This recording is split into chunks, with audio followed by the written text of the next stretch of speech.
High high high high high high, আরে ও বৌমা, কি হয়েছে মা, আপনি কান্না করছেন কেন? তা কান্না করবো না? আমাদের ভানু তো সবার মুখে চুনকালি মাখিয়ে দিয়ে পাশের বাড়ির ভ্যানওয়ালার সাথে পালিয়ে বিয়ে করে নিয়েছে। কি বলছেন? বাড়ির সবার মুখে চুনকালি দিয়ে পালিয়ে গিয়েছে? তা নয় তো কি। কিন্তু আপনার মুখটা এরকম ফর্সা লাগছে কেন?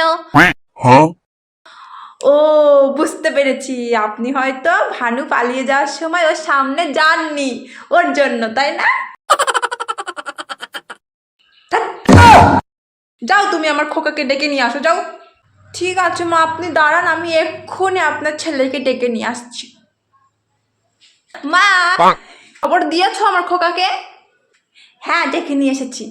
মা, এই যে জল আর গামছা। তা আমি গামছার জলের বোতল নিয়ে কি করব শুনি? কেন, আপনি যে বললেন ভানু সবার মুখে চুনকালি মাখিয়ে পালিয়ে গিয়েছে, তার জন্য চুনকালিগুলো তুলতে হবে, তো তাই জল এনেছি আর গামছা এনেছি। যতই হোক, আমি এই বাড়ির বড় বউ, আমার তো অনেক দায়িত্ব আছে না। আচ্ছা। যাও তুমি এখান থেকে, যাও যাও।